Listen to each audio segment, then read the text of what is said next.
बिस्मिल्लाहिर्रहमानिर्रहीम। आज की इस वीडियो में मैं आपको बहुत सी जो कॉमन बीमारियां हैं उनके इलाज के मुतालिक बताऊंगा। और मैं ये बात दावे से कहता हूं कि ये जो इलाज मैं आपको बता रहा हूं ये 100% दुरुस्त इलाज है और इसके सही होने में 1% भी शक की गुंजाइश नहीं है, क्योंकि ये इलाज ख़ुद नबी करीम सल्लल्लाहु अलैहि वसल्लम ने किए हैं और उम्मत को भी यही इलाज तलकीन फरमाए हैं।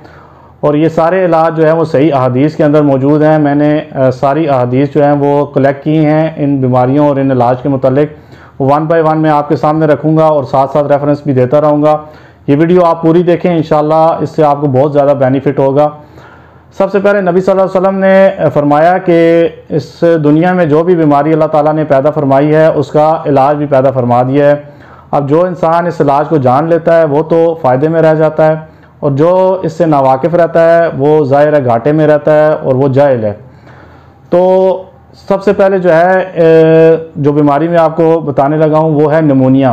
अब निमोनिया जो है ये बहुत कॉमन बीमारी है, ख़ास तौर पे सर्दियों में इन्फेक्शन की वजह से हो जाती है और इसमें जो है सर्दी बुखार ये सारी अलामात होती हैं। इसका जो इलाज नबी सल्लल्लाहु अलैहि वसल्लम ने बताया है वो ये है कि जैतून का तेल और वारस नाम की जड़ी बूटी है, इन दोनों को आप मिला कर लें तो ये बहुत ज़्यादा फ़ायदा मंद होती है। ये वारस नाम की जड़ी बूटी कहीं से भी आपको मिल जाएगी, जर्द रंग की घास नुमा बूटी होती है, तो इसको जैतून के तेल के साथ लें तो ये इंशाल्लाह निमोनिया से शिफा देगी। दूसरी जो बीमारी है वो है अरकुन निसा। अरकुन निसा में आपको पता है कि टांग जो है वो खिंच जाती है, बहुत ज़्यादा पेन होता है। तो उसके लिए नबी सल्लल्लाहु अलैहि वसल्लम ने जो इलाज बताया है वो ये है कि एक दरमियाने साइज़ का दुम्बा लें और उसकी चकती ले लें और उसको छोटे छोटे टुकड़ों में काट लें और काटने के बाद उसको पिघला लें। उसको पिघलाने के बाद उसके 3 हिस्से करें और रोज़ाना उसका एक हिस्सा पिएँ, तो इससे इंशाल्लाह वो अरकुन निसा की बीमारी आपकी रफ़ा हो जाएगी। और इसके मुतालिक हज़रत अनस रज़ी अल्लाह ताला ने फरमाया कि जब ये नुस्खा मैंने 300 लोगों पे अप्लाई किया तो वो सारे सेहतियाब हो गए। तो इतना ये आला नुस्खा है जो नबी सल्लल्लाहु अलैहि वसल्लम ने हमें तजवीज़ फरमाया है, और हमारे यहाँ ये कम ही ये नुस्खा यूज़ किया जाता है। तो ये आप यूज़ करें, इंशाल्लाह अरकुन निसा वाली बीमारी से आपको बहुत फ़ायदा मिलेगा और इससे शिफा मिलेगी। अब उसके बाद जो है वो एक और बीमारी है कब्ज़ जो हो जाती है। कब्ज़ का इलाज जो नबी सल्लल्लाहु अलैहि वसल्लम ने तजवीज़ फरमाया है उसका रेफरेंस मैं आपको दे देता हूँ, वो है सिना मक्की। एक दफ़ा हज़रत अस्मा बिन्त उमैस रज़ियल्लाहु अन्हा से नबी सल्लल्लाहु अलैहि वसल्लम ने पूछा कि तुम किस चीज़ से जुलाब लेती हो, तो उन्होंने फरमाया कि शबरम, ये एक दाने होते हैं चने की तरह, उससे लेती हूँ। तो नबी सल्लल्लाहु अलैहि वसल्लम ने मना फरमाया कि ये तो बहुत गर्म होते हैं, तुम सिना यूज़ किया करो। अगर किसी चीज़ में मौत से शिफा होती तो वो सिना होती। तो ये बहुत इंपॉर्टेंट जड़ी बूटी है सिना मक्की। कब्ज़ जब हो तो ये इस्तेमाल करें, इनसे भी इंशाल्लाह आपको शिफा मिलेगी। अब उसके बाद एक और बीमारी है गुर्दे का दर्द। गुर्दे में जब पेन होता है तो उसके मुतालिक नबी सल्लल्लाहु अलैहि वसल्लम की एक हदीस है कि ये जो दर्द है ये एक ख़ास रग होती है गुर्दे में जो हरकत करती रहती है, उसकी वजह से तकलीफ़ होती है। फिर इसके लिए जो इलाज बताया है वो ये है कि शहद और उबला हुआ पानी ये आप दोनों मिक्स करके इस्तेमाल करें तो इंशाल्लाह गुर्दे की तकलीफ़ से आपको निजात मिल जाएगी। अब इसके बाद एक और जो बीमारी है वो है कमज़ोरी, जिस्म में कमज़ोरी हो जाना। इसके मुतालिक भी नबी सल्लल्लाहु अलैहि वसल्लम ने एक हदीस बताई है।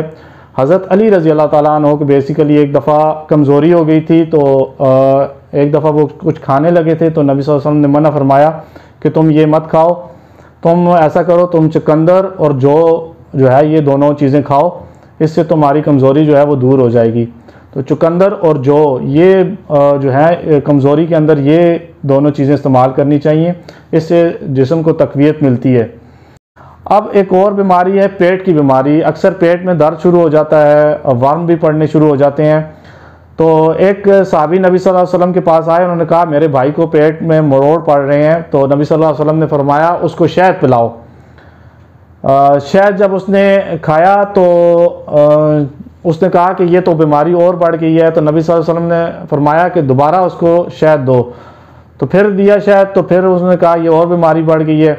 नबी सल्लल्लाहु अलैहि वसल्लम ने फरमाया कि इसकी पेट का कसूर है, शहद जो है ये अल्लाह ने ख़ुद फरमा दिया कि शिफा है, तो फिर इसको शहद दो। फिर जब उसको दोबारा शहद दिया तो वो सेहतियाब हो गया। ये देखिए नबी सल्लल्लाहु अलैहि वसल्लम का यकीन किस कदर पुख्ता था कि उन्हें पता था कि ये शहद जो है इसमें शिफा है, चाहे उसमें 1, 2 या 3 दफ़ा ना भी उसको शिफा है तो चौथी दफ़ा ज़रूर आएगा। तो पेट के दर्द के लिए शिफा के लिए जो है ना आप शहद इस्तेमाल करें। और इसमें एक और हदीस है कि इसमें एक और चीज़ होती है तलबीना। तलबीना आपको पता भी होगा कि तलबीना ये होता है कि जौ और शहद और दूध वगैरह मिक्स करके एक चीज़ बनाई जाती है। फिर नबी सल्लल्लाहु अलैहि वसल्लम ने फरमाया कि जो इंसान ये तलबीना इस्तेमाल करता है उसका पेट इस तरह साफ़ हो जाता है जिस तरह कोई पानी से अपना चेहरा साफ़ करे तो वो उसकी जो मैल कुचैल है वो साफ़ हो जाती है। इस तरह ये पेट को साफ़ कर देता है तलबीना। तो ये तलबीना जो है आप ज़रूर इस्तेमाल करें पेट के लिए। शहद का भी इस्तेमाल ज़्यादा करें। अब इसके बाद जो है एक बीमारी और है, जब बच्चों के नाक से जो है वो खून आता है या हलक में दर्द होता है, उसके लिए क्या नबी सल्लल्लाहु अलैहि वसल्लम ने जो है वो तलकीन फरमाई है। हज़रत आयशा रज़ी अल्लाह अन्हा के पास से एक दफ़ा नबी सल्लल्लाहु अलैहि वसल्लम आए। उनके पास एक औरत बैठी हुई थी, उसका एक बच्चा था जिसके नाक से खून आ रहा था। तो नबी सल्लल्लाहु अलैहि वसल्लम ने फरमाया इसको क्या हुआ है, तो उन्होंने फरमाया कि इसके हलक में भी दर्द है और नाक से खून आ रहा है। तो नबी सल्लल्लाहु अलैहि वसल्लम ने फरमाया कि इसको किस हंदी लेकर पानी में भिगो और वो इसको दो।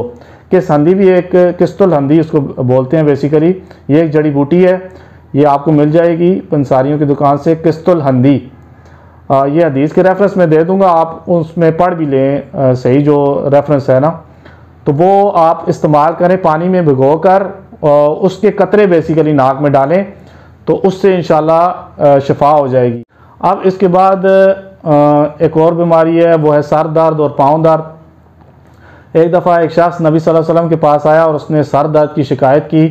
तो नबी सल्लल्लाहु अलैहि वसल्लम ने फरमाया कि तुम पचने लगवाओ, यानी हजामा करवाओ, और जो पाँव का दर्द है उसके लिए पाँव में मेहंदी लगाओ।